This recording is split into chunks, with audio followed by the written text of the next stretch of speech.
we are back on the Zero Hour. I'm Richard RJ Eskow, and joining us now is Becky Bond, who is the political director and a vice president at CREDO Mobile. If you don't know it, CREDO Mobile is America's only progressive phone company. They are also, we're happy to say, a sponsor of the Zero Hour, and they have a special offer for our listeners, which we will go into at some point, but not now because we would be keeping our guest waiting. Becky, thanks so much for coming back on the show. Well, it's great to be on the show. It's so rare that people actually get an unvarnished look at what's going on in Washington D.C. and your program is one of the few places that happens. Well, thanks so much. I really appreciate the kind words, and I'm a big fan of CREDO, and I want you to know that until she became incapable, really, for health reasons, my 91-year-old mother was a faithful customer of CREDO for many years. Well, did I ever tell you that? No, that's amazing. That's what makes it all possible. Yeah. So listen, there's a lot going on with CREDO lately and with the world, and I guess there are a couple issues we could get into. I really did want to discuss with you, starting with, this is not, in my opinion, this is a topic that I'm really glad you guys are on top of because it's not getting enough attention, and that's the USA Freedom Act, surveillance, and fighting for our rights to privacy. Where are you guys with that? What are you working on right now? Well, there's a lot happening right now, and I think it's, to me, just as a person who cares about our democracy, it is shocking to understand that since the revelations of Edward Snowden about mass surveillance, unconstitutional, without a warrant on virtually every American is happening. Ever since those revelations came out, nothing has happened to reform it. Not one significant thing.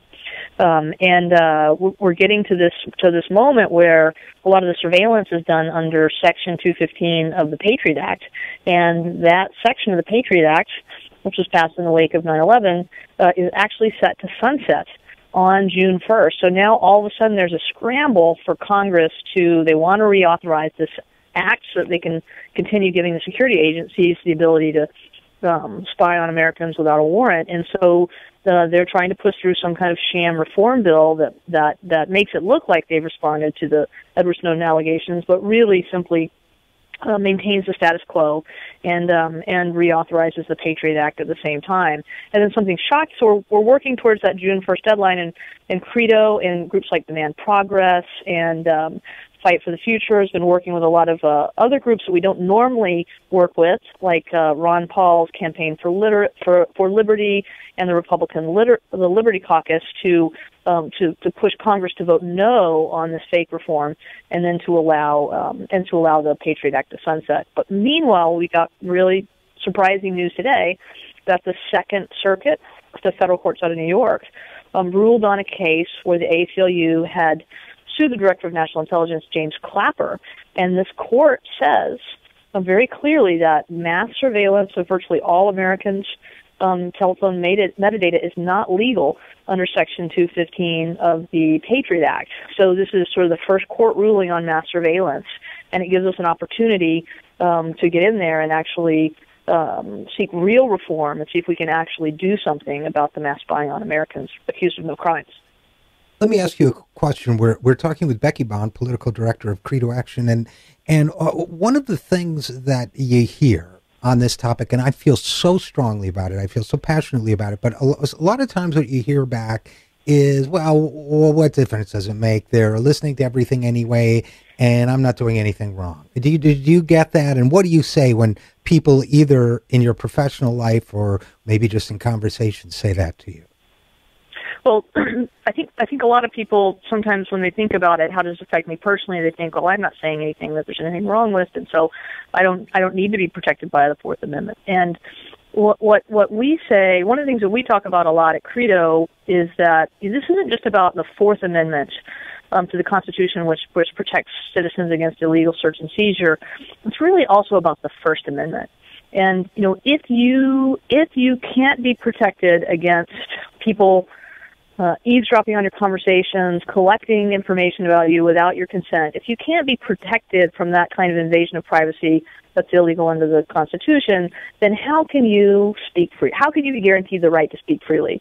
And some of the earlier cases, I mean, remember the government spied on Martin Luther King Jr. and civil rights movement leaders. NAACP was a plaintiff in a landmark case that helped protect people's Fourth Amendment rights. We have the FBI surveilling environmental activists who've been accused of no crime. So it's really connected with, especially as activists and as progressives, this kind of invasion of privacy and abuse of the Fourth Amendment of the Constitution puts our First Amendment rights to freedom of speech and the freedom to assemble and organize at risk. And we feel very strongly that we need to protect both the First and Fourth Amendment. And that's why we've made this a centerpiece of our activism agenda, is trying to roll back the Patriot Act. Well, and I think it's a chance to remind Americans of things that the founders of this country understood too well, but it's time for a refresher course on, which is that the right to privacy, as you say, is fundamental to the right of speech and the right of thought, isn't it? I mean, because when they look at metadata, when they look at browsing history, when they look at, they're not only interfering with what you communicate, or rather spying on your communications, but also kind of on online browsing is your kind of thinking. They're even kind of reading your mind in a way. That's the way I look at it. I mean, I think most Americans, I think a lot of people would say, I don't care if the government knows who I call and who calls me. But if you think about search terms that you enter into Google, or you enter into Bing, that I think people, if they think about their search history on the internet and the freedom to do that without the government collecting that and linking it back to them, I think it's a pretty scary world when you think that the government can collect information. This is metadata on your search terms and trace it back to you, and have access to, like you said, that kind of ability to think, the ability to speak, the ability to learn and get information. And if they can track us in those ways, that does create conditions that make, allow the rise of fascism, and authoritarianism possible. And I think if we want to protect our democracy, this is exactly where we need to draw the line. Yeah, and I got to tell you, just today, we're doing a story on crude oil explosions on trains, and the term that the railroad engineers use for that is they're bomb trains. And so I type into my browser bomb train, and I thought, ooh, I mean, there's a part of me that says, I don't even want to look. That's intrusive. That's the state intruding on the individual. And Becky Bond is part of the process. You guys have teamed up, as you mentioned, with Campaign for Liberty, which is a Rand Paul organization, and all of that. Is that controversial in anywhere on the left? Have people come to you and said, hey, what are you doing with those people? Or did you have to debate with yourself about it? There are a lot of issues like the PPP and like illegal surveillance, where a lot of Democrats side with corporations and not the people. And you do find where the elements of the far left and the far right actually agree on constitutional issues and think that they're really important. And this is one of those fundamental structural fights where if we can bring together the Republicans and the Democrats who oppose this thing, then the corporate Democrats and the bulk of the Republicans, we can deny them the votes they need to railroad this through. And so it really was a no-brainer when we went through and we were the same on the issues, and we realized that if we joined forces, that we might be able to pull enough votes to stop reauthorization of the Patriot Act. We're in this to win, not to feel good about ourselves, not to hang out with people that we think are sort of socially the same as we are. We want to win real change that impacts Americans. And when Ron Paul's group Campaign for Liberty or the Republican Liberty Caucus wants to pursue the same strategy, wants to see the same outcome as CREDO, and together we can win, then you bet we're gonna work with them on this issue to try and pull the votes that we need to stop this reauthorization of the Patriot Act. And hey, I'm all for it. We're talking with Becky Bond, political director of CREDO, and I assume those conversations have been collegial, and you guys can come up with a strategy. And I am hoping it's working. We stick to the topic at hand. Let's just say. Okay, well that's probably wise. And okay, let's change gears a little bit if you've got a second and talk a little bit about the TPP, because I know you guys have been also involved in that one. And what I'm starting to see now, I'm curious to know. You mentioned corporate Democrats and that sort of thing. I'm starting to see a lot of pushback against the progressive movement. Of course, the president has been pushing hard against progressives on this subject, but I'm starting to see a kind of how do I put it? A kind of internet comment, because we write about the TPP a lot. We talk about the TPP and why it's bad for the country and bad for working people and bad for our economy. Are you guys getting any pushback on that, and where do you see that going now? Well, we haven't been getting any pushback on that. We've been talking to our members about the Trans-Pacific Partnership for years now, and so I think they're really educated on the issue, and we definitely let them know when the president called us out, saying that activists who opposed the TPP were being dishonest, and I think that was a real wake-up call about how successful our campaign has been, and it's pretty simple to say that if this agreement is all the president says it is, then he should just make it available to the public.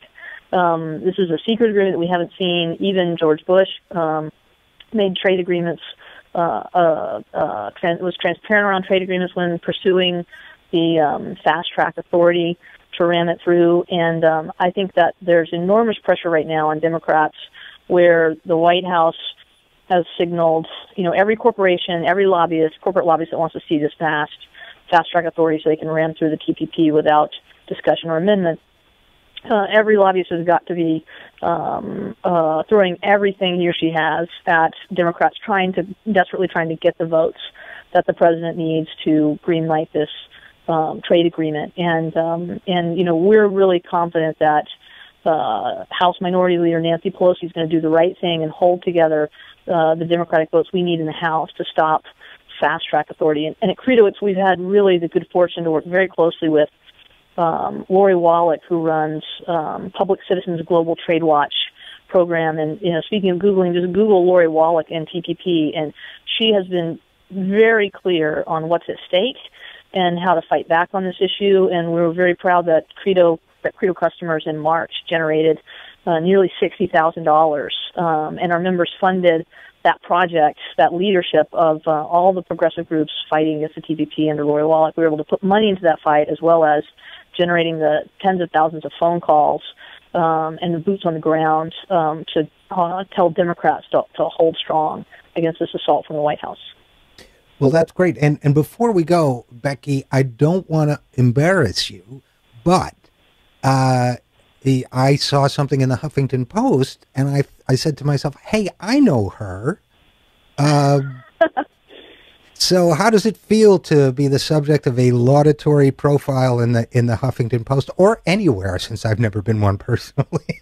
Oh, well, I'm not someone who likes that kind of attention, really, but I will say I was really proud that Sam Lockman, is a fantastic journalist who covers women's rights issues, state legislatures, and other fights for the Huffington Post for their politics section, wrote a profile of me which talked a lot about the great work that CREDO does. And at CREDO Mobile, we're really lucky to have an amazing team of organizers that work 24/7 to help all of our customers and then all of our activism members get involved in key fights. And it was very nice to see her write about the contribution, how important these customers are, how great the team is at CREDO, and what really sort of talk about how a mobile phone company can make a difference in progressive fights. And all companies are political. No company is apolitical, right? They make choices about what they lobby for, where they give money to, how they treat their employees, and and the companies don't have to be conservative. They don't have to fund right-wing politicians, and they don't have to be neutral either. And so I'm very proud to be part of CREDO Mobile, which is the biggest corporate contributor to Planned Parenthood, which gets involved material in these fights to stop the TPP, is fighting not just for our customers' right to privacy from unconstitutional surveillance by the government, but also all Americans' rights. And it's a unique place, CREDO, and a great social change organization that just happens to be in the business of selling mobile phones to support our work.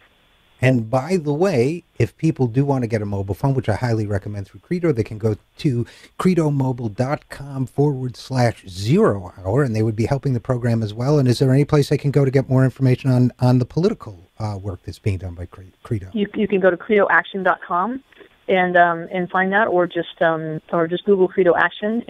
But I would definitely say it's really great to be able to support all this progressive activism and support the 0 hour. So I'm really happy that you're connecting your listeners who are, anyone who listens to this program is among the best informed activists in the whole country. And these are the people that join and are part of the activism that CREDO Mobile does every day. And so it's really great to team up. Well, I'm delighted we're on the same team, and thank you so much for coming on the show. Becky Bond, Political Director of CREDO Action. Thanks for joining us. Thank you. And we will be right back after this. I'm Richard RJ Eskow, and this is The 0 Hour.